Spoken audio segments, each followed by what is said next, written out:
Students, welcome to explore physics. I am Rishikesh Prabhute. आपण आजपासून एक नवीन सिरीज स्टार्ट करतोय, that is JEE mains previous years question. ठीक आहे. या सिरीजमध्ये आपण स्पेसिफिकली जेई मेन्समध्ये 2023मध्ये आलेले क्वेश्चन्स पाहणार आहोत, तेही चॅप्टर वाईज. म्हणजे फॉर एक्झाम्पल आपण न्यूटन्स लॉज ऑफ मोशन हा चॅप्टर जर पाहत असू तर न्यूटन्स लॉज ऑफ मोशन या चॅप्टरशी रिलेटेड कोणते कोणते क्वेश्चन्स, कशा टाईपचे क्वेश्चन्स जेई मेन्सच्या 2023च्या एक्झाममध्ये आले होते. म्हणजे ह्या सगळ्या क्वेश्चनचं एकत्र एक्युम्युलेशन करून आपण हे प्रश्न पाहणार आहोत, त्याचे सोल्युशन्स पाहणार आहोत. याचा फायदा काय होईल, you will get to know की 2024च्या एक्झाममध्ये तुम्हाला कशा टाईपच्या क्वेश्चन्सची लेवल एक्सपेक्ट करायची आहे. राईट. ऑल्सो इथून आपल्याला हे कळतं की एखाद्या स्पेसिफिक चॅप्टरवरती किती क्वेश्चन्स विचारले गेले होते, म्हणजे त्याचं वेटेज पण आपल्याला लगेच कळतं. ठीक आहे. सो कमी क्वेश्चन विचारले जात असतील दॅन ॲव्हरेज, याचा अर्थ त्याचं वेटेज कमी आहे. आणि एखाद्या चॅप्टरला जास्त क्वेश्चन विचारले गेले असतील तर याचा अर्थ जास्त वेटेज आहे. So you have to prepare that chapter very well. So असं हे दोन्ही पद्धतीने याचा फायदा होईल. तुम्हाला लेवल पण कळेल, कुठपर्यंत केलं पाहिजे, राईट, किती डिफिकल्टी असली पाहिजे, how much time for each question असला पाहिजे, हे प्रॅक्टिस होईल तुम्हाला. सोबत वेटेज पण कळेल. ठीक आहे. आणि एखादा जर महत्त्वाचा चॅप्टर तुम्ही सोडला असेल आत्ता, असं तुम्हाला वाटलं असेल की हा सोडून देऊ, पण त्यावर जास्त प्रश्न बनत असतील तर डेफिनेटली तुम्ही तो आत्ता पिक करू शकतात, कारण वेळ आहे अजून. ठीक आहे. सो आजचा आपला टॉपिक असणार आहे Newton's laws of motion. Kind of 16 ते 17 प्रश्न 2023च्या दोन्हीही सेशनमध्ये आले होते, जानेवारी आणि एप्रिलच्या. तर सगळेच प्रश्न आपण इथं पाहणार आहोत. ठीक आहे. सो तुम्ही काय करायचं, आता जेव्हा मी तो क्वेश्चन रीड आउट करेन तुम्हाला इथं दाखवेन स्क्रीनवरती, क्वेश्चन रीड आउट करा, पॉज करा व्हिडिओ, स्वतः अटेम्प्ट करा आणि लगेच पाहून घ्या. ठीक आहे. ठीक आहे. So let start with first question. सोपे प्रश्न आहेत असे. काय दिलं बघा. The position vector of a particle related to time T is given by vector R is 10t I cap plus 15t square j cap plus 7k cap meter. What is the direction of net force experienced by the particle? बघा, position vector दिलेला आहे आणि net फोर्सची direction विचारली आहे. तर आपण अगोदर तो पोझिशन वेक्टर काय तो लिहून घेऊ इथं. ठीक आहे. बघा, स्वतः तुम्ही पॉज करून ट्रायआउट पण करू शकतात. हा पोझिशन वेक्टर काय दिलेला आहे बघा. R vector is 10t I cap plus 15t square j cap plus 7k cap metre. ठीक आहे. आता वेलॉसिटी जर आपल्याला काढायची असेल, आपल्याला फोर्सपर्यंत जायचं आहे, म्हणजे आपल्याला ॲक्झलरेशन माहीत असलं पाहिजे. ॲक्झलरेशनसाठी अगोदर वेलॉसिटी माहीत पाहिजे. सो आपण याला डिफरन्शिएट करू, dr/dt. तर काय होईल तो 10 I cap plus 30t j cap plus 0, k कॅपचं 0 होऊन जाईल. ॲक्झलरेशन काय होईल, परत एकदा डिफरन्शिएट करा. I कॅपचं येईल 0, 30tचं बनेल 30 j cap प्लस पुढचाही 0. कोणती डायरेक्शन राहिली ॲक्झलरेशनची, दिस इज वाय डायरेक्शन. म्हणजे ॲक्झलरेशन हे वाय डायरेक्शनमध्ये आहे, ह्याचा अर्थ फोर्स पण वाय डायरेक्शनमध्ये असला पाहिजे. कळलं, समजलं. सो हे आपला आन्सर पाहिजे, which is given in B option, positive Y axis. Positive Y नाही, 30j पॉझिटिव्हमध्ये आहे. ठीक आहे. लिहून घ्या. पुढचा प्रश्न पाहूयात. क्वेश्चन नंबर 2 बघा, हाही चांगला प्रश्न आहे. 3 forces F1 equal to 10 newton, F2 equal to 8 newton and F3 equal to 6 newton are acting on a particle of mass 5 kg. The forces F2 and F3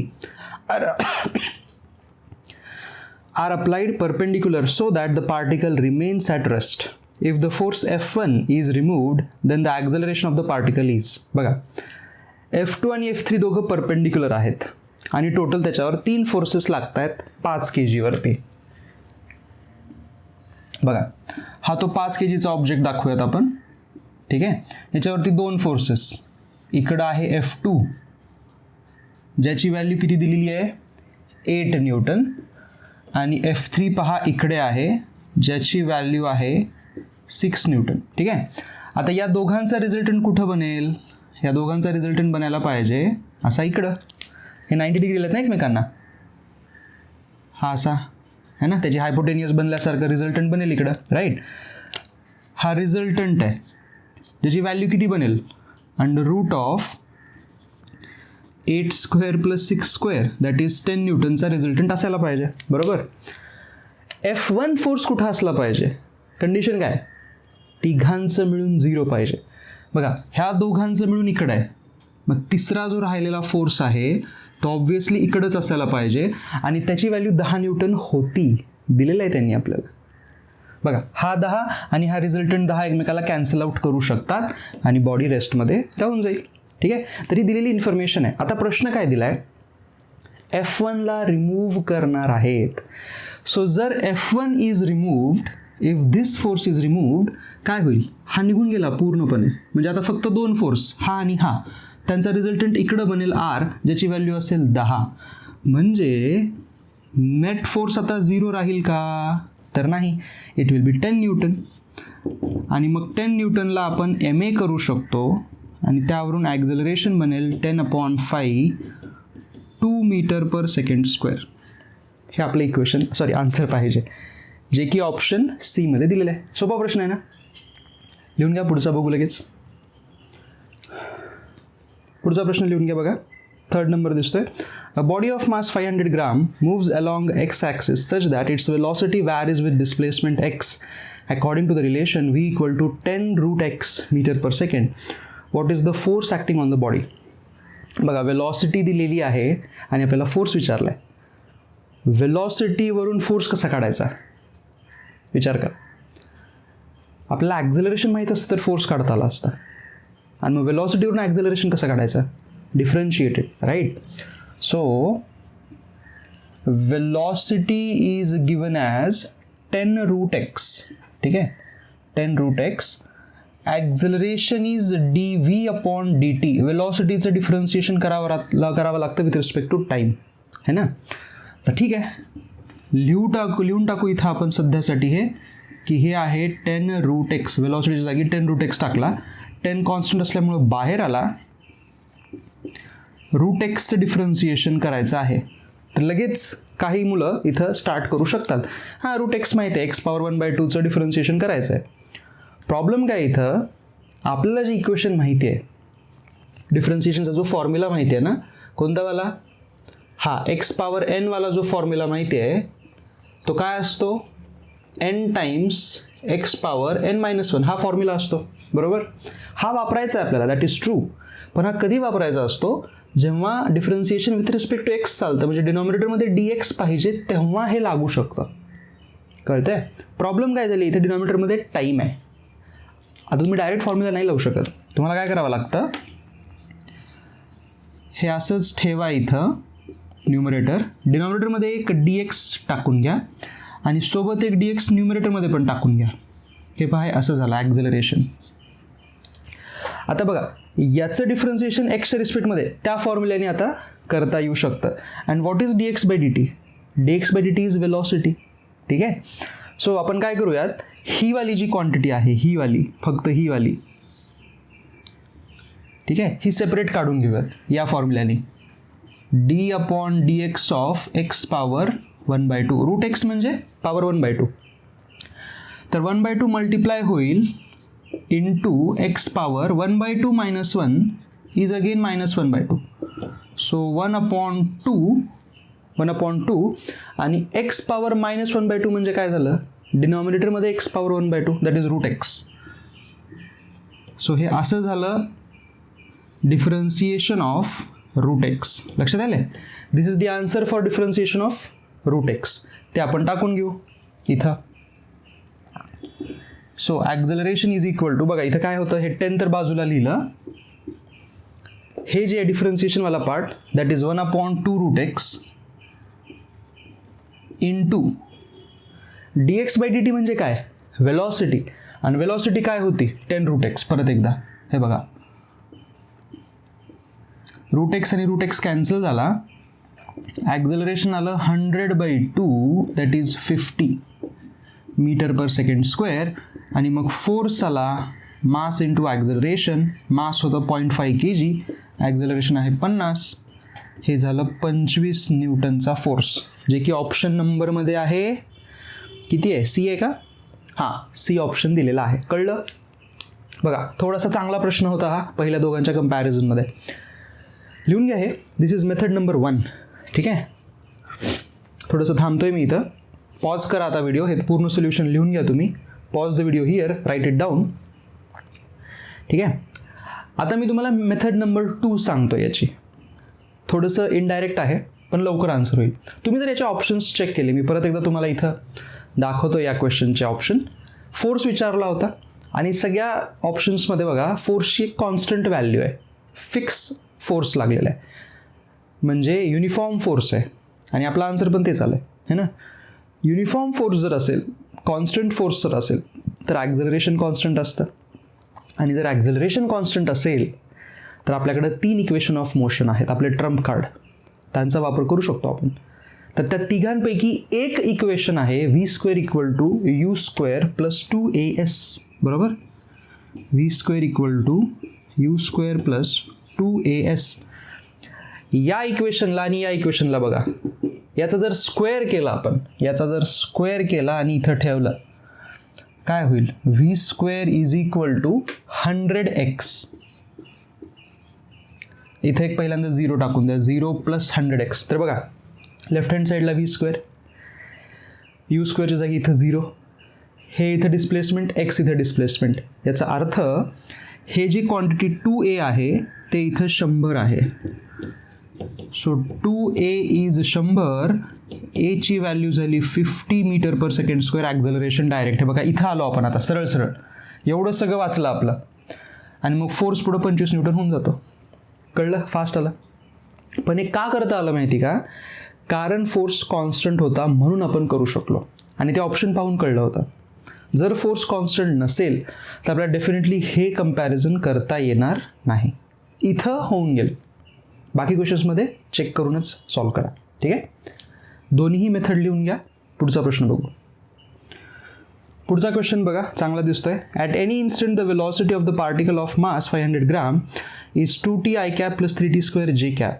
If the force acting on the particle at t = 1 second is I cap plus x j cap Newton, then the value of x will be. Okay ठीक आहे. अगोदर velocity तरी लिहून घेऊ आपण, है ना. Question number 4 आहे हा. मास दिलेला आहे 500 ग्राम म्हणजे 0.5 kg. वेलॉसिटी वेक्टर काय आहे बघा, 2t I cap plus 3t² j cap. ॲक्झलरेशन आलं dv/dt. ह्याचं डिफरन्शिएशन करा विथ रिस्पेक्ट टू टाइम. किती झालं मग?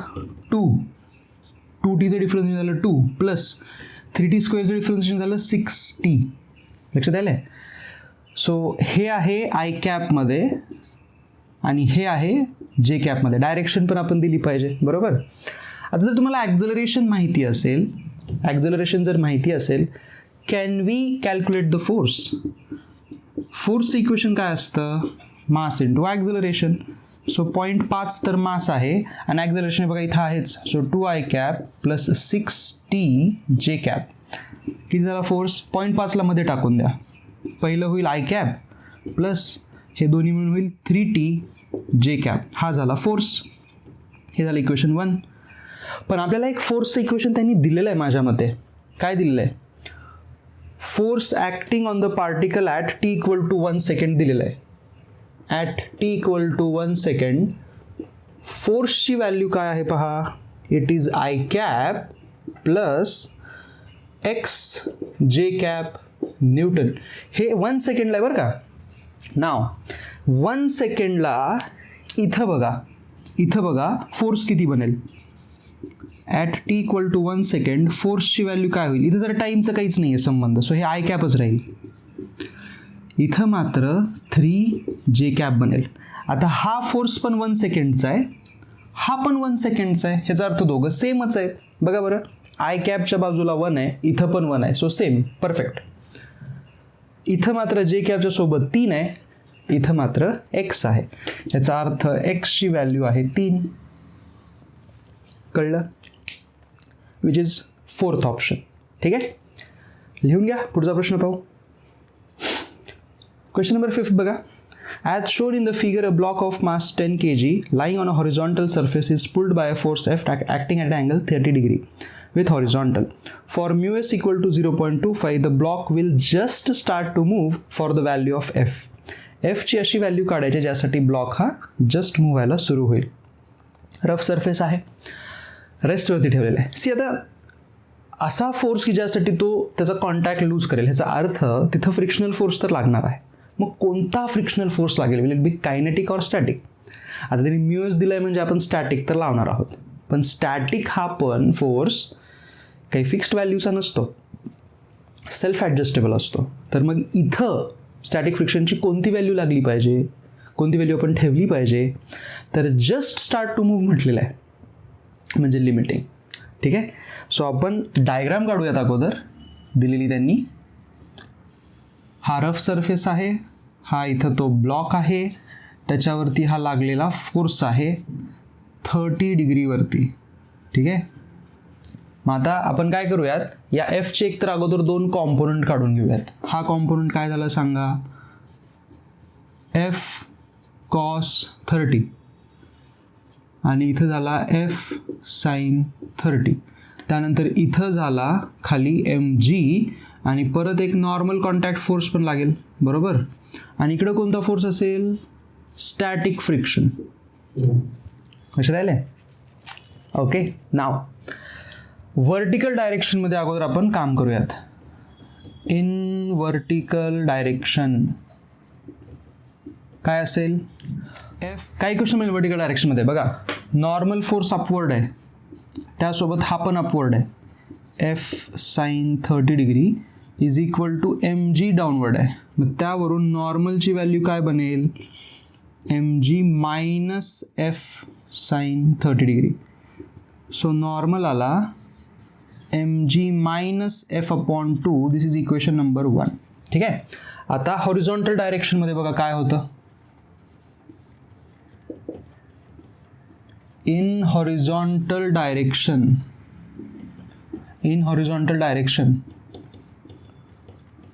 f cos 30 is स्टॅटिक फ्रिक्शनची मॅक्सिमम व्हॅल्यू, ज्याला आपण लिमिटिंग म्हणतो. करेक्ट. हे झालं F S. Therefore F cos 30 degree is mu S into normal. आता नॉर्मलच्या जागी बघा हे टाकायचं, बरं का. इथंच मिस्टेक होऊ शकते खूप साऱ्या स्टुडंट्सकडून. जनरली आपण काय करतो, normal is equal to M G घ्या लिहून टाका, आणि तिथं चुकतं आन्सर. आणि जे आन्सर त्याच्यामुळे येईल ना, त्या चुकीच्या अप्रोचमुळं, तो पण कॅपिटल एफ जे काही तुम्ही सॉल्व कराल तो आहे ऑप्शनमध्ये, बरं का. सो त्यांनाही माहिती आहे की तुम्ही ही चूक करू शकतात, म्हणूनच हा प्रश्न बनवला गेला आहे. Okay. So normal is not equal to M G, it is M G minus F by 2. So ही व्हॅल्यू आपण इथं टाकूयात. So F into cos 30 degree is mu S into M G minus F upon 2. So हे झालं √3/2 is mu एसची value आहे 0.25 into M G minus F upon 2. हे अशा पद्धतीने झालेलं. आता आपल्याला एफची व्हॅल्यू काढायची आहे, बरोबर. आपण काय करूयात, ह्या 0.25ला 1/4 लिहू शकतो आपण, आणि मग हा 4 इकडं जाईल, हा 4 इकडं जाईल, किंवा हा 2 आणि हा 4 जाऊन इथं 2 राहील, हा 2 तुम्ही इथं मल्टिप्लाय करू शकतात. So 2√3f is equal to M G minus F upon 2. एमची व्हॅल्यू किती दिलेली आहे, 10 kg आहे एमची व्हॅल्यू. ठीक आहे. हा f/2 इकडे टाकून द्या, 2√3 प्लस 1/2 आणि हा एफ कॉमन काढला, एम जीची व्हॅल्यू आहे 100. झालं. मग ही व्हॅल्यू किती बनेल, √3ची व्हॅल्यू किती बनते, 1.7 है ना. 1.7 इंटू 2 जर केलात तर 3.4 बनतं. 3.4 प्लस 1/2 म्हणजे 0.5, 3.9च्या आसपास जाईल हे, into F is equal to 100. Therefore F is equal to 100 divide by 3.9. Kind of तुम्ही जर 4 घेतला तर 25च्या आसपास आन्सर जातं. हे 25पेक्षा वर काहीतरी पाहिजे, विच इज 25.2. ऑप्शन ए आहे बघा. कळलं. लिहून घ्या. पुढचा प्रश्न बघू. पुढचा क्वेश्चन पण एक चांगली कॉन्सेप्ट आहे बघा. आपल्याला 4 फिगर्स दाखवलेले आहेत. विचारलेलं आहे की कोणत्या फिगरमध्ये impulse is the highest. Impulse सगळ्यात हायेस्ट कुठं असेल असं म्हटलेलं आहे. आपण त्या 4ही फिगर अगोदर काढून घेऊया तिथं. ठीक आहे. 6 नंबरचा क्वेश्चन आहे हा.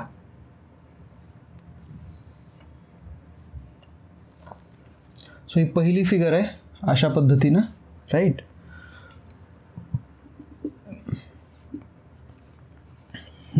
त्याच्यानंतर इथं आहे 1 सेकंड. ओके, ही झाली पहिली फिगर. त्याच्यानंतर दुसरी फिगर इथं काढतोय मी. याच्यामध्ये काय दिलेलं आहे, फक्त असं आहे. ओके, अजून सोपं झालं. हे कुठपर्यंत आहे हा टाईम, 2 सेकंड आणि हे 0.5 न्यूटन आहे. This is figure number 2. त्यानंतर फिगर नंबर 3 आपण इथं काढतोय. फिगर नंबर 3 इथं काढतोय. त्याच्यामध्ये असं डिक्रीज्ड आहे स्ट्रेट लाईनमध्ये. हे 0.75 न्यूटन आहे आणि इथं टाईम आहे 1 सेकंड. आणि त्याच्यानंतर इथं डी आहे. त्याच्यामध्ये हे 0 पासून 2 सेकंडपर्यंत वाढणार आहे. ठीक आहे. आणि ही व्हॅल्यू काय आहे फोर्सची, तर 0.5. ओके, ठीक आहे. क्वेश्चन असं आहे की कुठं इम्पल्सची व्हॅल्यू मॅक्स. आता इम्पल्स म्हणजे काय हे आपल्याला माहिती आहे. Impulse is nothing but change in momentum. ठीक आहे.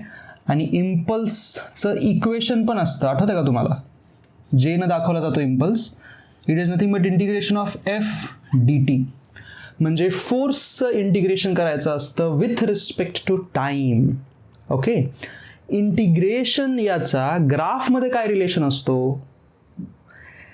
Integration is nothing but area under the curve.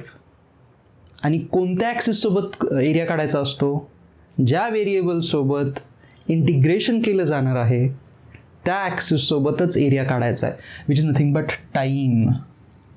So impulse is nothing but area under curve with time access. हे काढायचं आहे तुम्हाला, लिहून घ्या. हे सगळ्यांचे एरिया काढा. आता कोणता, इथला हा एरिया बघा, टाइम ॲक्सेस इकडे आहे ना.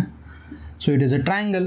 ह्याचा एरिया काय बनेल, 1/2 इंटू 1 इंटू 0.5 विच इज 0.25 आला एरिया. याचा काढलात तर 1/2 इंटू बेस 1 आणि हाईट आहे 0.75. सो दॅट इज 3/8 होईल. हा 3/8 है ना, किंवा 1/2 इंटू 3/4 करता येईल, ह्या अशा पद्धतीनं. ठीक आहे. 0.75/2 म्हणजे 0.37च्या आसपास जात आहे. ठीक आहे. ह्याचं किती होईल, बेस इंटू हाईट जर केलात तर 2 इंटू 0.5 बघा, हे आलं 1 आणि इथं किती होईल, 1/2 इंटू 2 इंटू 0.5 हे आलं 0.5. सगळ्यात जास्त एरिया याचाच आहे. सो बघा, सेकंड ऑप्शनचा एरिया सगळ्यात मोठा असल्यामुळं इथला इम्पल्स हा मॅक्सिमम आहे. मिनिमम इम्पल्स विचारला असतं तर ह्या ए पार्टचा आला असता. ठीक आहे. तोही एक प्रश्न बनवू शकतो. समजलं. सो इथं कॉन्सेप्ट ती आहे. ती नसेल माहिती, विसरला असाल तर नोट डाऊन करा. ठीक आहे. पुढचा प्रश्न बघू. क्वेश्चन नंबर 7 बघा. A block of mass 5 kg is placed at rest on a table of rough surface. Now if a force of 30 Newton is applied in the direction parallel to the surface of the table, the block slides through a distance of 50 meter in the interval of 10 seconds. What is the coefficient of static friction? G ची value 10 घ्या म्हणतायत. सोपा प्रश्न आहे, जास्त काही अवघड नाही आहे. सिच्युएशन फक्त कळली पाहिजे. काय म्हटलेलं आहे, रफ सरफेसवरती ब्लॉक ठेवून तुम्ही असा फोर्स लावायलात. 30 न्यूटनचा फोर्स आहे. ठीक आहे. आणि मास याचं 5 kg आहे. तर ते म्हणतायत की 10 सेकंडमध्ये जे डिस्प्लेसमेंट झालेलं आहे दॅट इज 50 मीटर. आणि इनिशियल वेलॉसिटी 0 आहे, स्टार्टिंग फ्रॉम रेस्ट म्हणलंय. मग या सिच्युएशनवरून आपण ॲक्झलरेशन नाही का काढू शकत. सी, अप्लाय केलेला फोर्स कॉन्स्टंट आहे, फ्रिक्शन कॉन्स्टंट आहे, म्हणजे नेट फोर्स कॉन्स्टंट आहे, म्हणजे ॲक्झलरेशन कॉन्स्टंट आहे, म्हणजे आपण इक्वेशन ऑफ मोशन वापरू शकतो. S is equal to ut plus half AT square. हे झालं 50, initial velocity 0, 1/2 into acceleration into time square is 100. हे 2 आणि हे 100 जाऊन इथं आलं 50 आणि त्यामुळं ॲक्झलरेशन आलं 1 मीटर पर सेकंड स्क्वेअर. आता आपल्या सिच्युएशनकडे बघा, इथंच काढता येईल. हे इथं कायनेटिक फ्रिक्शन इकडे दाखवूयात आपण, बरोबर. नेट फोर्स काय झाला 30 मायनस F, बरोबर. 30 minus F is equal to MA. Fच्या जागी काय लिहिता येईल, म्यू इंटू एन. मास किती आहे 5 आणि ॲक्झलरेशन किती आहे 1. ठीक आहे. सो 30 मायनस एनच्या जागी आपण mg टाकू शकतो इक्वल टू 5. 5 इकडे येऊन सबट्रॅक्ट झाला. Mu into mg right hand साईडला. mg ची व्हॅल्यू किती होती, m होतं 5, m इंटू g झालं 50. सो हे आलं 25 इक्वल टू 50 म्यू. म्यूची व्हॅल्यू आली 25/50.5. झालं. सोपा प्रश्न होता ना, लिहून घ्या. हे ऑप्शन आय थिंक बी दिलेलं आहे, एकदा चेक करू आपण. सॉरी, ऑप्शन डी आहे हे 4th. ठीक आहे. क्वेश्चन नंबर 8 बघा काय म्हटलेलं आहे. A body of mass 10 kg is moving with an initial speed of 20 metre per second. The body stops after 5 second due to friction between the body and the floor. The value of the coefficient of friction, जीची value 10 दिलेली आहे. तर आता initial velocity आहे त्याची 20 आणि 5 second नंतर तो थांबणार आहे. हे बघा, ही त्याची इनिशियल वेलॉसिटी आहे इथं 20 मीटर पर सेकंड आणि तो आता इथं जाऊन त्याची फायनल वेलॉसिटी होणार आहे 0 t इक्वल टू 5 सेकंडला. इथं t इक्वल टू 0ला होता तो. ठीक आहे. याच्यावरती तुम्ही कोणता फोर्स अप्लाय करताय का, म्हणजे त्याला पुश करताय का मागच्या प्रश्नासारखं? नाही. इथं फक्त फ्रिक्शनल फोर्स आहे जो की या डायरेक्शनमध्ये आहे. एकच सिंग्युलर फोर्स आहे याच्यावरती आणि हा फोर्स वेलॉसिटीच्या अपोजिट डायरेक्शनमध्ये असल्यामुळं तो डिसेलरेट होणार आहे. कळतंय? सो बघा, आता एकच फोर्स आहे, कॉन्स्टंट आहे. कायनेटिक फ्रिक्शनची व्हॅल्यू तर बदलत नसते. It is a constant force. Constant force म्हणजे acceleration constant. We can apply the equation of motion. v is equal to u plus AT. Final velocity 0 आहे, इनिशियल 20 आहे आणि टाईम दिला आहे 5. सो ॲक्झलरेशन झालं -20/5, that is -4 metre per second square. ह्या अशा पद्धतीनं ॲक्झलरेशन आलेलं आहे. ठीक आहे. आता अप्लाय करा न्यूटन्स second law. Net force is equal to mass into acceleration. ठीक आहे. आता नेट फोर्स कोणता आहे इथं, एकच फ्रिक्शनचा. सो फ्रिक्शनल फोर्स आला मास इंटू ॲक्झलरेशन. फ्रिक्शनल फोर्सला तुम्ही लिहू शकतात kinetic which is mu into mg equal to MA. हे बघा, m आणि m गेला. सो ॲक्झलरेशन आलं म्यू इंटू g. हे मायनस ॲक्झलरेशन का आलं होतं, डिसेलरेशन आहे सांगायला, पण आपण इथं त्याचं सरळ सरळ मॅग्निट्यूड वापरतोय. So 4 is equal to mu into 10. म्यूची व्हॅल्यू आली 0.4. झाला आन्सर. ॲक्च्युली जेव्हा असा प्रश्न येतो ना, हे की ऑब्जेक्टला तुम्ही फेकलेला आहे, प्रोजेक्ट केलेला आहे आणि तो घासत जाऊन थांबतोय, जेव्हा अशी सिच्युएशन असते ना, ॲक्झलरेशन हे म्यू जी असतं हे तुम्ही फिक्स लिहू शकतात आणि डायरेक्ट तिथं येऊ शकतात. म्हणजे याच्यानंतर डायरेक्ट तुम्ही ती स्टेप लावून आन्सर करा. ह्यामधल्या स्टेप्स तुमच्या वाचतील, टाईम वाचेल. टाईम सेव्ह करणं खूप जरुरी आहे. त्यात एक प्रश्न एक्स्ट्रा बनतो नंतर आपल्या एक्झाममध्ये. कळतंय? लिहून घ्या. हे ऑप्शन 0.4 कितवा दिलेला आहे आपण एकदा चेक करू. ऑप्शन डी आहे अगेन. ओके, लिहून घ्या. पुढचा प्रश्न करूयात. चांगला दिसतोय पुढचाही. बघा 9वा question. As shown in the figure, a 70 kg garden roller is pushed with a force of 200 Newton at an angle of 30 degree with the horizontal. What is the normal reaction on the roller is? आता normal force कोण लावेल, तर ground है ना. खूपच सोपा प्रश्न आहे बरं का हा. फक्त तुम्हाला FBD नीट काढता आली पाहिजे. बघा, हा रोलर दाखवला असा, थोडा मोठीच डायग्राम काढताय तिथं. आणि हा फोर्स आहे जो की अप्लाय केला गेला आहे, याची व्हॅल्यू 200 न्यूटन आहे. ठीक आहे, हा फोर्स एफ आहे. ठीक आहे, आणि हा अँगल इथं दिलेला आहे 30 डिग्री म्हणून हॉरिझॉन्टल सोबतचा. Very good. आता काय करूयात आपण, या फोर्सला ना असं थोडंसं इकडे एक्सटेंड करूयात आणि याचे 2 कॉम्पोनंट काढूयात, एक इकडं आणि एक इकडं. याच फोर्सचे बरं का, हा अँगल 30 होईल बरोबर. म्हणजे इकडं बनेल एफ कॉस 30 आणि इकडं बनेल एफ साइन 30. सोबत डाऊनवर्डमध्ये अजून कोणता फोर्स असेल, याचं वेट mg आणि अपवर्डमध्ये फोर्स असेल नॉर्मल कॉन्टॅक्ट. आता आपल्याला वर्टिकल डायरेक्शनमध्ये बघायचं बरं का, हे मी काढून टाकतोय. वर्टिकल डायरेक्शनमध्ये हा एक नॉर्मल आहे, तोच काढायचा आहे आपल्याला. आणि वर्टिकल डायरेक्शनमध्ये इक्विलिब्रियम आहे बरं का, नेट फोर्स 0 आहे, कारण रोलर आहे ना तो, जमिनीचा कॉन्टॅक्ट तर लूज नाही करणार कधी, तसाच राहतो. So normal must balance these two, जे की mg आहे प्लस एफ साइन 30 पण आहे downward. Therefore n is equal to m किती दिला होता, 70 होता माझ्यामध्ये आहे ना, तर हे झालं 700 प्लस f ची व्हॅल्यू किती होती, 200 माझ्या मते बरोबर, 200 आणि मग साइन 30 इज 1/2. 700 प्लस 100 हे झाला 800 न्यूटनचा नॉर्मल कॉन्टॅक्ट फोर्स. कळतंय बघा एकदा, बरोबर आहे, ऑप्शन ए. ठीक आहे, लिहून घ्या. पुढचा प्रश्न बघू. पुढचा क्वेश्चन पाहूयात बघा. A block of √3 kg is attached to a string whose other end is attached to the wall and a known force F is applied so that the string makes an angle 30 degree with the wall. What is the tension force in the string? ठीक आहे, आपल्याला तो unknown force किती आहे तोही दिलेला नाही आहे. हा पण गरज नाही आहे. बघा कसं करावं आपण याला सॉल्व. क्वेश्चन नंबर 9th किंवा 10th आहे हा. ठीक आहे, नाही फरक पडत नंबरिंग काय असेल. तर हा एक टेन्शन फोर्स आहे इथं या स्ट्रिंग मधला.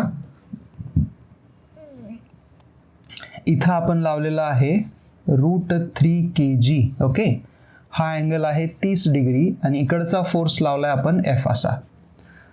ठीक आहे, तर आता हा जो इथला पॉईंट दिसतो ना तुम्हाला, हा पॉईंट, या पॉईंटवरती लागणारे फोर्सेस आपण दाखवूयात. कोणते कोणते आहेत, इकडचा एक एफ तर दाखवला गेलाय. आता इकडे खाली आहे mg आणि इकडे बघा हा आहे टेन्शन. आपल्याला हा टेन्शन काढायचा आहे. ठीक आहे, 3 फोर्सेसमुळं तो पॉईंट रेस्टवरती आहे. 3 फोर्सेसमुळे, हे ते 3 फोर्सेस आहेत. राईट, आपण काय करूयात, हॉरिझॉन्टल आणि वर्टिकल वेगवेगळा सिनारिओ क्रिएट करूयात.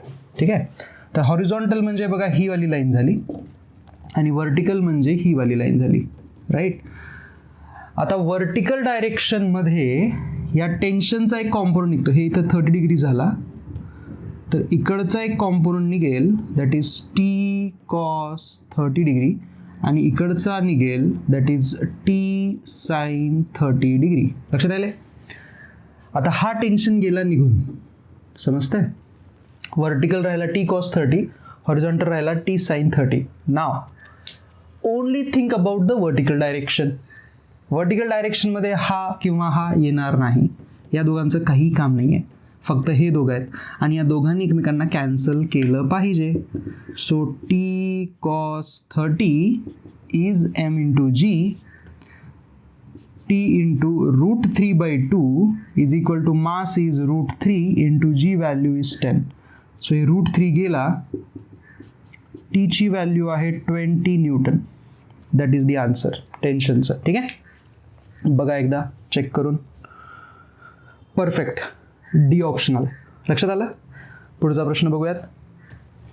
पुढचा प्रश्न बघा 10व्या नंबरचा. A force acts for 20 second on a body of mass 20 kg starting from rest, after which the force ceases and then body describes 50 metre in the next 10 seconds. What is the value of the force. ठीक आहे, ठीक आहे. तर आपण काय करूयात, situation जी आहे त्याला थोडंसं ग्राफिकली रिप्रेझेंट करण्याचा प्रयत्न करूयात. मे बी हा 11वा प्रश्न यावर 10वा असू शकतो. हे 0 सेकंडला सुरू होणार आहे, इथं त्याची इनिशियल वेलॉसिटी आहे 0. ठीक आहे, हे चालणार आहे 20 सेकंडसाठी, म्हणजे इथं झाला तुमचा 20 सेकंड टाईम. त्याच्यानंतर पुढं एक 10 सेकंड झालेले आहेत. हे बघा, हे पुढं अजून 10 सेकंड झालेले आहेत, म्हणजे इथं झालं 30 सेकंडचा टाईम आला. लक्षात आलं? Very good. आता त्यांनी काय म्हटलेलं आहे, या ड्युरेशनमध्ये एक कॉन्स्टंट फोर्स ऍक्ट होतोय. कॉन्स्टंट फोर्स याच्यावरती ऍक्ट होतोय, म्हणजे इथं ॲक्झलरेशन पण कॉन्स्टंट पाहिजे. इथं मात्र फोर्स सीज झालाय. सीज होणं म्हणजे थांबणं, म्हणजे इथला फोर्स या ड्युरेशनमध्ये आहे 0. या ड्युरेशनमध्ये इथं मात्र 0 नाही आहे फोर्स. ठीक आहे. आता या ड्युरेशनबद्दल विचार करा. काय म्हणलंय, फोर्स 0 म्हणजे ॲक्झलरेशन काय होईल, 0. ॲक्झलरेशन 0चा अर्थ velocity constant. Velocity is constant. ठीक आहे. आता वेलॉसिटी कॉन्स्टंट आहे, पण किती आहे ते माहिती आहे का, नाही माहिती. पण आपण हे इक्वेशन वापरू शकतो ना, S is equal to initial velocity into T plus half acceleration 0 आणि टी स्क्वेअर. म्हणजे डिस्प्लेसमेंट झाली वेलॉसिटी इंटू टाईम टी, आणि ही वेलॉसिटी कुठली आहे, इनिशियल, या वेळेची, कारण या ड्युरेशनसाठी हे इनिशियल आहे. लक्षात राहिले. सो इथली वेलॉसिटी आपल्याला घ्यावी लागणार आहे किंवा निघेल ती. काय म्हटलेलं आहे त्यांनी बघा, ते म्हणले की पुढच्या 10 सेकंडमध्ये त्यांना 50 मीटर डिस्क्राईब करतो, म्हणजे ही व्हॅल्यू 50 आहे 10 सेकंडमध्ये. सो इनिशियल वेलॉसिटी झाली 5 मीटर पर सेकंड. कुठली, या पॉईंटची वेलॉसिटी झाली 5 मीटर पर सेकंड, आणि इथली वेलॉसिटी किती होती, 0. इथला टाइम माहिती आहे, इनिशियल वेलॉसिटी माहिती आहे, फायनल वेलॉसिटी माहिती आहे. आपण ॲक्झलरेशन काढू शकतो ना परत एकदा, v is equal to u plus AT. या ड्युरेशनमध्ये लावले बरं का मी. या ड्युरेशनसाठी फायनल वेलॉसिटी ही आहे 5, इनिशियल वेलॉसिटी आहे 0, ॲक्झलरेशन माहीत नाही, आणि टाईम आहे 20. सो ॲक्झलरेशन आलं 5/20. याला असंच ठेवूयात. ठीक आहे. आता आपल्याला फोर्स काढायचा आहे. फोर्ससाठी मास पाहिजे, which is 20 kg. Force is mass into ए.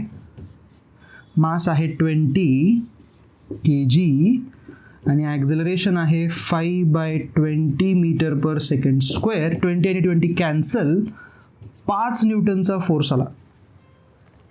कळतंय, समजलं. हा एक चांगला प्रश्न आहे बरं का. कायनेमॅटिक्सला थोडंसं इनडायरेक्टली वापरून त्यांनी फोर्सपर्यंत आणलेलं आहे. ठीक आहे. लिहून घ्या पुढचा प्रश्न पाहू. पुढचा प्रश्न बघा, फ्रिक्शनचा आहे.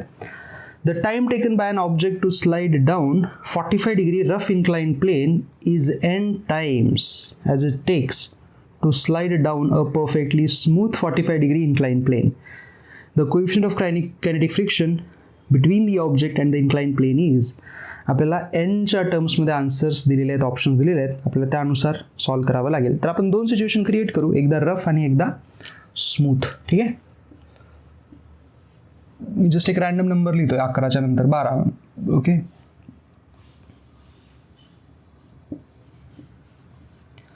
हा आहे रफ सरफेस. ओके. आणि इकडं आहे स्मूथ सरफेस 45 डिग्रीचा. ठीक आहे. सो फोर्सेस काय असणार आहेत, इकडं असेल mg sin 45, आणि इकडं असेल friction, that is mu into n. nच्या जागी mg cos 45 लिहावा लागेल, बरोबर. आणि हा फोर्स जास्त असेल कारण तो खाली स्लाइड होतो, राईट. सो इक्वेशन काय झालं, mg sin 45 minus mu mg cos 45 is ma. m cancel झाला, त्यामुळे ॲक्झलरेशन आलं g sin 45 minus mu g cos 45. 45ची व्हॅल्यू टाकून द्या, g/√2 minus mu g/√2. Okay. आता हे ॲक्झलरेशन आहे, आणि त्याला ते खाली येण्यासाठी डिस्प्लेसमेंट करावी लागणार आहे. लेट सपोज की ही ती डिस्प्लेसमेंट आहे s. त्यासाठी लागणारा टाईम कसा निघेल, इथली इनिशियल वेलॉसिटी असेल 0. s is equal to ut plus half at square. त्यावरून टाईम काय आला, 2s/a.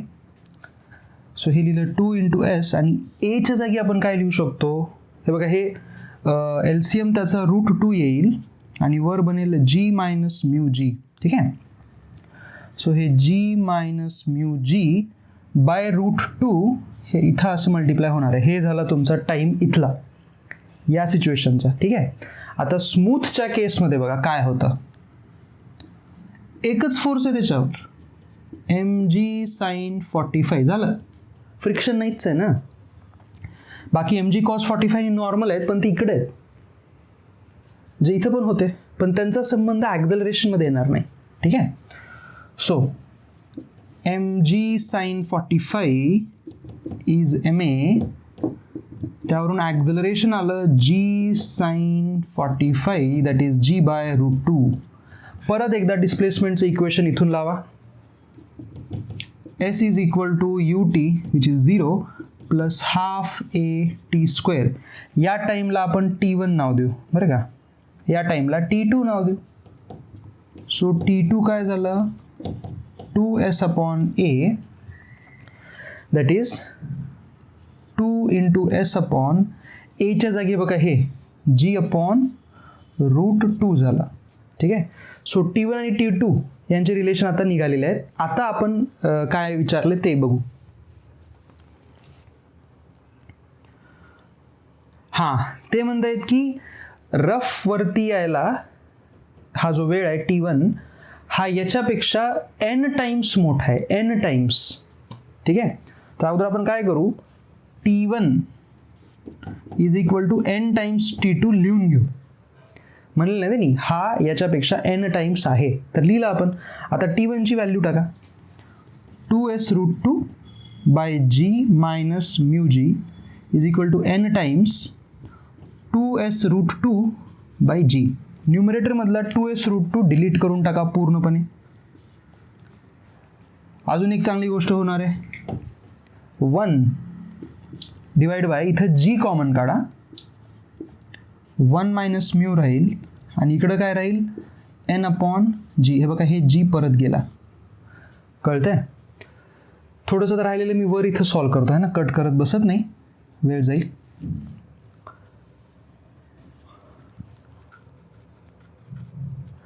Okay, 1 upon 1 minus mu is n. आपल्याला म्यू काढायचा होता, राईट. सो याला काय करता येईल, आपल्याला थोडंसं नीट रिअरेंज करता येईल.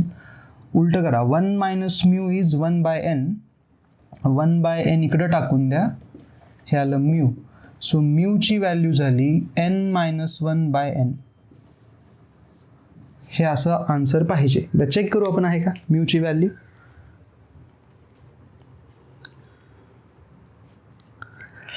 ओके, आपला आन्सर परफेक्ट तर काही मॅच होत नाही आहे.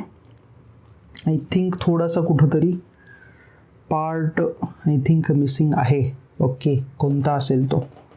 ओ ओ ओ ओ, एक गोष्ट कळली मला. बघा बघा, आय थिंक तुमच्या लक्षात आली असेल.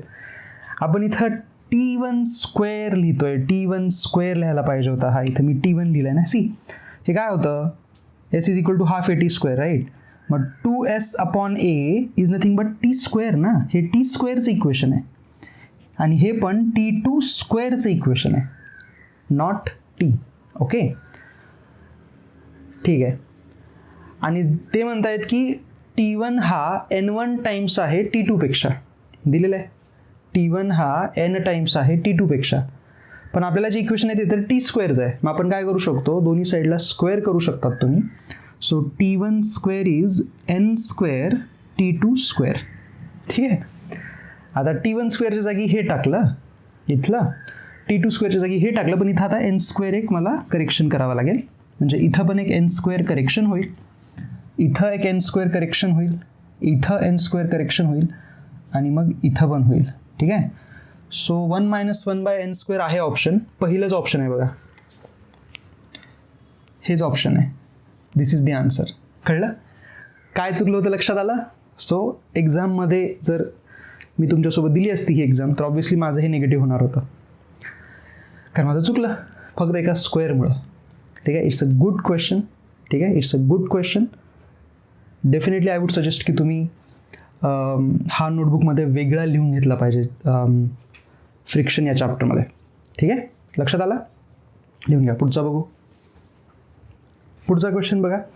A block of mass m slides down the inclined plane at 30 degree with acceleration g/4. What is the value of coefficient friction? खूपच चांगलं आहे.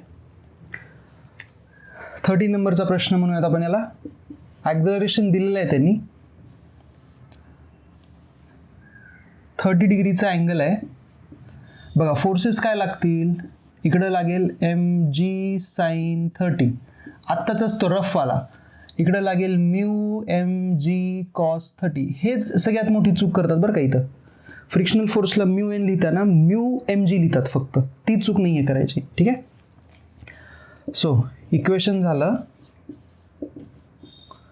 mg sin 30 minus mu mg cos 30 is m into a and a is g/4.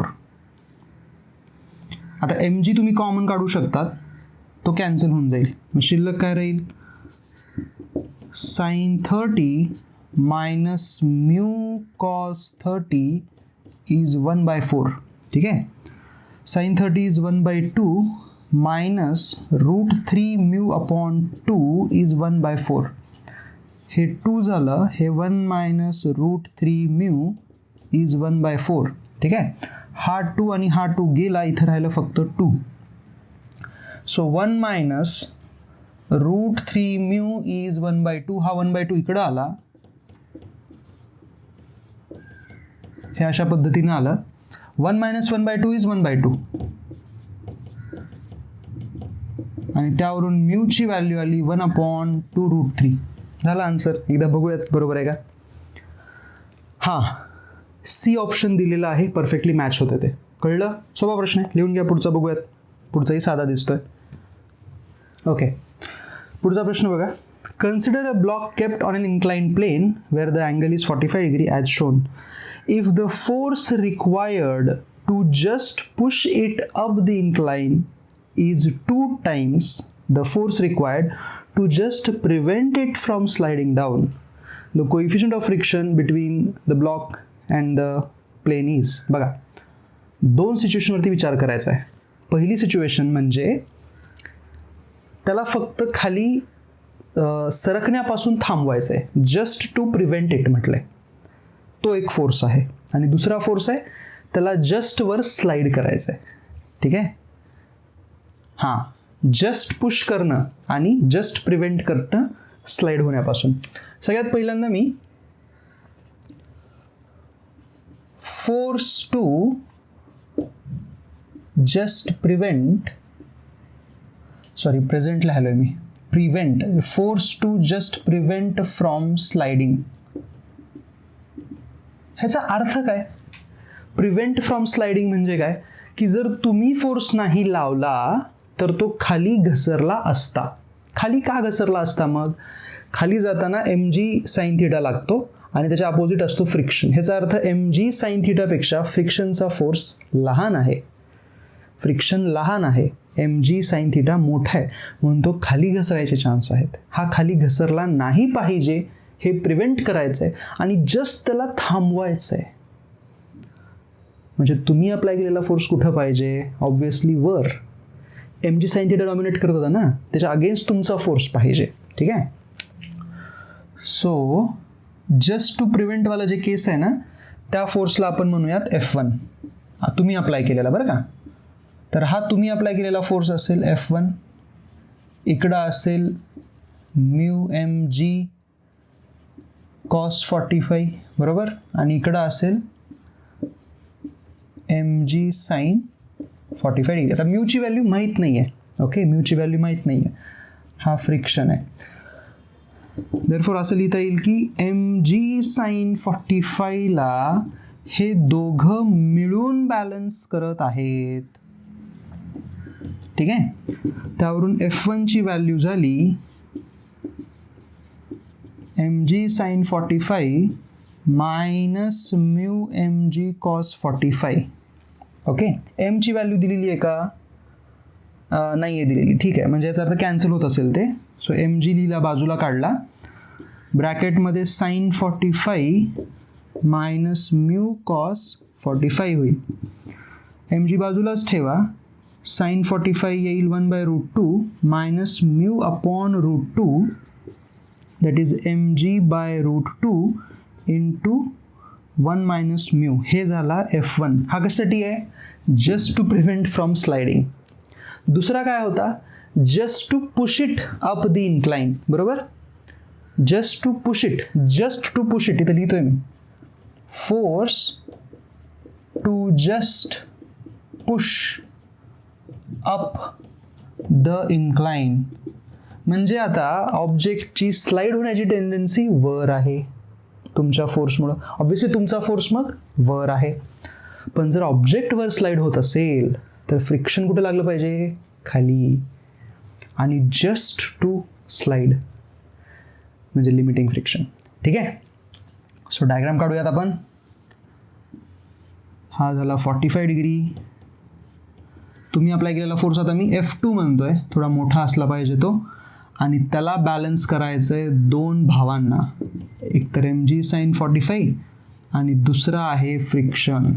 ठीक आहे, जो friction अगोदर वर होता तो आता खाली पाहिजे. So F2 is mg sin 45 plus friction is mu mg cos 45. So mg/√2 plus mu mg/√2 हे झाला F2. आता ते काय म्हणतायत, हा जो फोर्स आहे हा या फोर्सच्या डबल आहे. गिवन काय आहे की F2 is 2 times F1. This is 2 times of this. म्हणून mg आणि मध्ये काढलं कॉमन 1/√2 प्लस μ/√2. ॲक्च्युली √2 पण कॉमन काढू शकतात ना तुम्ही, जसं इकडे अगोदर काढलं आपण. आणि ब्रॅकेटमध्ये 1 प्लस म्यू राहिला, हे F2 झाला, इज इक्वल टू 2 टाइम्स F1च्या जागी हे लिहून टाका, 2 times mg/√2 in bracket 1 minus mu. So हे बघा, mg/√2 गेला, mg/√2 गेला. 1 प्लस म्यू इज 2 मध्ये टाकून द्या, 2 मायनस 2 म्यू. आता 2 म्यू इकडं टाका, 3 म्यू बनेल आणि 2 मायनस 1 1 होईल. सो म्यूची व्हॅल्यू होईल 1/3. बघा, कळतंय? समजलं? ऑप्शन चेक करू आपण. हा चांगला प्रश्न होता बरं का, ॲक्च्युली चांगला प्रश्न आहे हा. 1/3 म्हणजे 0.33. ठीक आहे, लिहून घ्या. ॲक्च्युली हे असे सगळे प्रश्न ना HCVमध्ये तुम्हाला मिळतील. HCVचे जे स्टार्टिंगचे जे प्रश्न असतात ना, पहिले लाईक 10 ते 15%, त्यात हेच ह्या टाईपचे प्रश्न आलेले आहेत. हे प्रश्न आहेत ॲक्च्युली इथं HCVमध्ये आहे हा प्रश्न. ठीक आहे, थोडं लँग्वेज वेगळी असेल पण आहे. आणि तुम्हाला जर ते पाहायचे असतील HCVचे क्वेश्चन तर माझी HCVची पण सिरीज आहे ना, वाटलं तर मी त्याच्या प्लेलिस्टची लिंक डिस्क्रिप्शनमध्ये टाकून देतो न्यूटन्स लॉसाठी, तेही बघा. पुढचा बघूयात, हा लिहून घ्या. पुढचा क्वेश्चन बघा. As per given figure a weightless pulley is attach to a double incline frictionless surface. What is the tension in the string? खूपच सोपा प्रश्न आहे. ठीक आहे, आय थिंक हा 16वा क्वेश्चन असू शकतो. ठीक आहे, जर FBD काढता आली ना, संपलं. इथं काहीही नाही पाहिजे तुम्हाला, FBD काढता आली पाहिजे. सो बघा, इकडं 60 डिग्री आहे आणि इकडं 30 डिग्री आहे.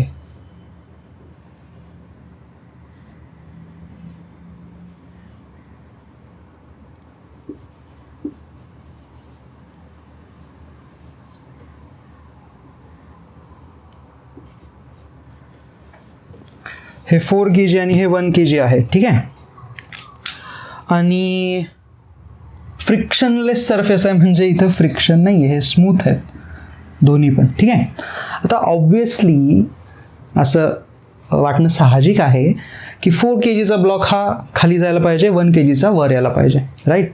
आणि होईल पण तसं. इकडं इन्क्लिनेशनचा अँगल पण जास्त आहे, सो इकडे mg sin θ जास्त असेल. सो आपण हे अज्युम करतो की 4 kg is sliding down. Let's assume that 4 kg is sliding down. Okay, so हे असं खाली येतोय आणि हा असा वर जातो. फोर्सेस काय काय आहेत मग बघा. इकडं फोर्स आहे 4G sin 60 डिग्री आणि इकडं आहे टेन्शन फोर्स T. याच्यावरती इकडं आहे टेन्शन T आणि इकडं आहे mg which is 1 × G sin 30 degree. ठीक आहे. याचं इक्वेशन बनवा. काय बनेल? 4G sin 60 minus T is 4A. पहिलं इक्वेशन. याचं बनेल T minus 1 × G × sin 30 is 1 × A. Question number 2. या दोघांना ॲड करा. T आणि T कॅन्सल होईल. शिल्लक काय राहील बघा. 4G sin 60 minus G sin 30 is 4A plus 1A that is 5A. आता फक्त व्हॅल्यू टाका. G ची व्हॅल्यू 10 घेऊ आपण. 40 × √3/2 minus 10 × 1/2 is 5 × A. 2 आणि 40 जाऊन झाला 20 √3 minus 5 is 5A. So 20 √3 minus 5 ला 5 न डिवाइड करा. सो हे आलं 4 √3 - 1 मीटर पर सेकंड स्क्वेअर. ठीक आहे. बघूयात हेच ऑप्शन आहे का. 4 √3 - 1. ओ, आपल्याला ॲक्झलरेशन नव्हतं काढायचं, आपल्याला टेन्शन काढायचं होतं. ठीक आहे. तर हे झालं ॲक्झलरेशन. 4 √3 - 1. आता टेन्शनसाठी हे इक्वेशन वापरूयात. बघा हे वालं. So T minus G × sin 30 म्हणजे sin 30 is 1/2 is equal to 1 × A. A ची व्हॅल्यू आहे 4 √3 - 1. So T minus 5 is 4 √3 - 1. T is equal to 5 इकडं गेला. हे 4 √3 राहिलं, एक -1 राहिलं. सो 4 मधून 1 गेला. 4 + 4 √3. दिस is the value of tension. ठीक आहे. 4 + 4 √3 जे की ऑप्शन डी मध्ये आहे बरं का. मुद्दाम पहा, ऑप्शन ए असा दिसणारा दिलाय. Unit metre per second. हे ॲक्झलरेशन आहे. तुम्ही जर टेन्शन नाही तर गेलं तुमचं आन्सर. एवढं करून पण. ठीक आहे. नीट लक्ष द्या. याचं करेक्ट ऑप्शन आहे 4th डी. ठीक आहे. पुढचा क्वेश्चन हा आपला शेवटचा आहे, तोही चेक करूयात. लिहून घ्या. शेवटचा क्वेश्चन बघा. स्टेटमेंट आहे. Statement 1. An elevator can go up or down with uniform speed when its weight is balanced with the tension of its cable. बरोबर आहे स्टेटमेंट 1. युनिफॉर्म स्पीडनी जेव्हा वर किंवा खाली जात असेल त्यावेळेला ॲक्झलरेशन हे 0 असेल आणि जेव्हा ॲक्झलरेशन 0 असतं ॲपरंट वेट हे वेगळं नसतं, सेमच असतं. Right. So tension will be equal to mg. Correct आहे. Statement 2. Force exerted by the floor of an elevator on the foot of a person standing on it is more than his or her weight when the elevator goes down with increasing speed. बघा, जर elevator ही खाली जात असेल increasing speed ना, है ना, moving down with acceleration म्हणता येईल, है ना. increasing speed म्हणजे ॲक्झलरेशन आहे. तर आपण जर FBD काढली, FBD जर काढली, ह्या तो पर्सन थांबलेला असं समजा मध्ये, त्याच्यावरचे फोर्सेस काय असतील. mg खाली, नॉर्मल वर आणि ॲक्झलरेशन खाली आहे बरं का, हे विसरू नका. ॲक्झलरेशन इज डाऊनवर्ड म्हणजे हा फोर्स मोठा पाहिजे. mg minus normal is ma. Normal काय झाला. mg minus ma. See, the normal force is less than mg. जर डाऊनवर्ड डायरेक्शनमध्ये ॲक्झलरेशन असेल तर नॉर्मल फोर्स म्हणजे काय, एलिव्हेटर त्याच्या पायावरती जेवढा फोर्स लावत असेल तो फोर्स mg पेक्षा कमी पाहिजे. त्यांनी म्हणलेलं जास्त असतो. रॉंग आहे ना. सो स्टेटमेंट 2 रॉंग आहे. स्टेटमेंट 1 मात्र बरोबर आहे. So statement 1 is true but 2 is false. लक्षात आलं. हे अशा पद्धतीनं आपलं हा चॅप्टर संपलेला आहे न्यूटन्स लॉज. त्यामध्ये ऑब्व्हियसली फ्रिक्शनचे पण प्रश्न आलेले आहेत. ॲज आय सेड, हे ऑलमोस्ट या लेवलचं तुम्हाला क्वेश्चन्स HCVमध्ये पहिले 10 प्रश्न वगैरे मिळून जातील, कारण नंतर प्रश्न हार्ड होतात. ठीक आहे.